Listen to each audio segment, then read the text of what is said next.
Hello mga kabibig! Welcome back sa ating bagong YouTube channel. Ito ang pinakamaingay na YouTuber sa balat ng YouTube. Ako si Kabibig, maglebak-lebak na tayo with evidence na ko po. Grabe! Ito ang isang malaking sorpresa kung saan binuking ni VP Sara, nilantad ni VP Sara ang kinaroroonan ni Pastor Apollo Kibuloy. Nako, ito na yata ang katapusan ni Pastor Apollo Kibuloy. Oh, nako. Naku mga kabibig, paano na ito? At nakiisa si VP Sara sa 39th anniversaryo ng KOJC. Nag-attend siya at talagang niramdam niya kung ano ang naramdaman ng mga KOJC members, mga kabibig. Naku, malalaman na natin kung saan nagtatago si Pastor Apollo Kibuloy.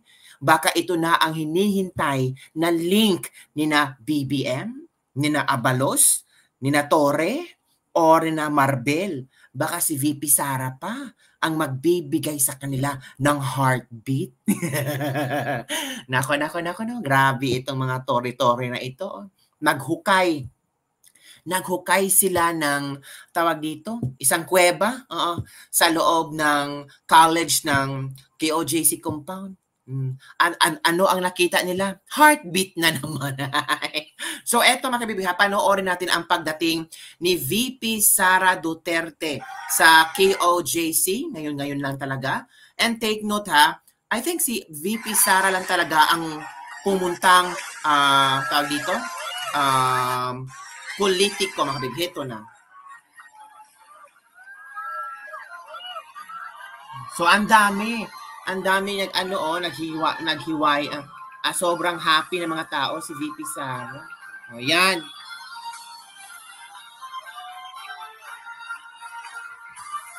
Yan mga kabibig. Daming tao. Mahal si VP Sara ng KOJC members. Yan mga kabibig, kitang-kita nyo naman yan. Yan si VP Sara po. Sinisigaw nila ang pangalang Duterte.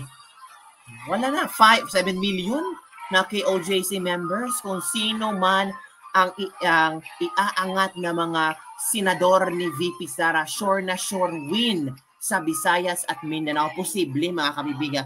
At posibleng sure win yan sa KOJC members. Diba? Ang dami pala mga kabibig. Yan mga kabibig si VP Sara. Diba? Ako, emergency meeting na naman ang ibang mga politiko ngayon. Nako, nanggigigil na naman si ngayon, si Vangag. Baka sabihin na nagpa-epal naman si Sara. Ikaw ang rason kung bakit ganyan yung attitude mo. Napaka-high. Sobrang high po kayo, mga elitista. Tingin si Sara,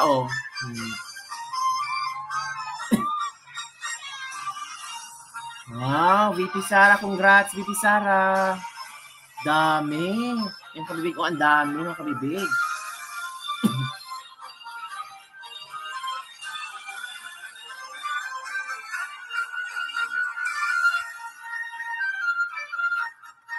Grabe. Ang saya ni VP Sara in fairness. Masaya siya na nakipaghalubilo, nakipagkamayan sa KOJC members. Di ba? Duterte. Wala na. Paano na yan? Parang election to Ito yung pagsisimula ng totoong election sa 2025. Di ba mga kabibig? Paano yan? Ako, tumaas na naman ang high blood ng mga kontra kay VP Sara. Grabe. Mahal talaga ng mga KOJC si VP Sara.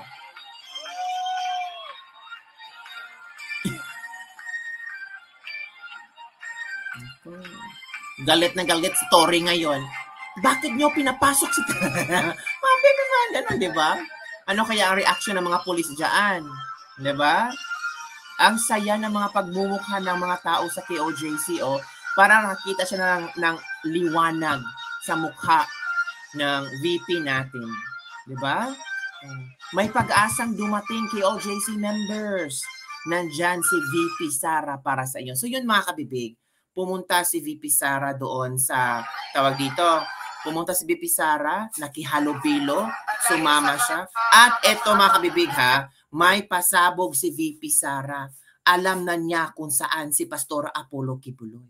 Nako mga kabibig, eto na. Eto na mga kabibig ha, panoorin natin. VP Sara, ito na. Taas ng time na pwede niyang pag-isipan kung aalis na ba ako o hindi. At isa din yun sa mga dapat pag-isipan din ng administrasyon. No? Dahil sa mga mahabang grandstanding sa committee hearing, hindi natuloy nakuha si Pastor Apollo. Correct. Personally, I think wala na siya dito sa Hala. Taas ng time na pwede niyang pag-isipan kung aalis na ba ako o hindi. At isa din yun sa mga dapat pag-isipan din ng administrasyon. No? Dahil sa mga mahabang grandstanding sa committee hearing, hindi natuloy nakuha si Pastor Apollo. Correct, tama. Personally, I think wala na siya dito sa Correct, mahaba kasi yung grandstanding. Mahaba yung hearing, mahaba yung mga umeepal kay Pastor Apollo Kibuloy. So, they gave chance for Pastor Apollo Kibuloy to exit. Diba? Puro lang kasi grandstanding. Tama si VP Sara. Puro grandstanding lang kayo ng mga hearing. Tapos ngayon, anong ginawa niyo? Ginigipit niyo ang mga KOJC members.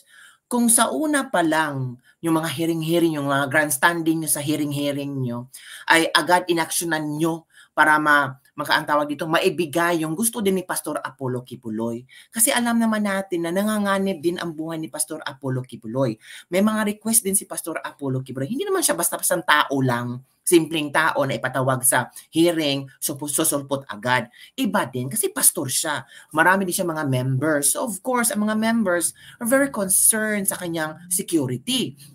Kung gusto nyo dumating si Pastor Apollo Kibuloy para sagutin nyo, i-provide nyo ang mga request ni Pastor Apollo Kibuloy. And I think he has also the right to request for his security. Ngayon, nasaan ba si Pastor Apollo Kibuloy? Sabi ni VP Sara, nakaalis na sa bansa. Posibleng nakaalis na sa bansa. Di ba mga kabibig? Knowing Pastor Apollo Kibuloy, hindi lang kayo ang may connection. Si Alex Goo nga, natakasan. Di ba? Natakasan yung sina Risa Hontiveros. Di ba? Pastor Apollo Kibuloy papabaya. Ito ang sabi ni VP Sara kung nasaan si Pastor Apollo Kibuloy. Nasa langit. Again? One guess kung nasaan si Pastor Kibuloy, nasa langit. Again ang VP Sara, palpalin mo. One guess kung nasaan si Pastor Kibuloy, nasa langit. Nasa langit. Nasa langit nga. Yes, kung nasaan si Pastor Kibuloy, nasa langit. Ay, nako, si VP Sara talaga. Grabe mang joke ha kung nasaan si Pastor Apollo Kibuloy. It's a joke only, but kung think it real, kung atong isip-isipin ba, parang huling-huli na lahat, no? Madami nang na-damage, madami ng mga taong naabuso, naagrabyado, pati ang KOJC compound nasira. Kaya nga yung ibang mga members hindi na nakapasok sa KOJC compound kasi ang mga pulis doon na nag-o-office. No, tingnan mo ang nagmamay-ari ng KOJC compound, hindi na nakagamit. Sino ba ang naggamit sa KOJC compound sa loob? Ay ang mga pulis. Member ba ang mga pulis? Hindi. Anong ginagawa na doon? Warrant of arrest or search warrant? Wala nga search warrant Warrant of arrest lang. Diba? So, napaka-awa ba? Napaka-abusado ng mga pulis.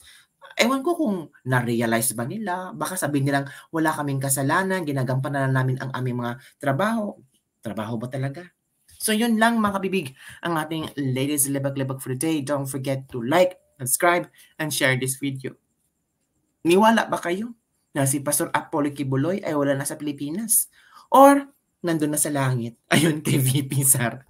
Bye everyone. See you next time.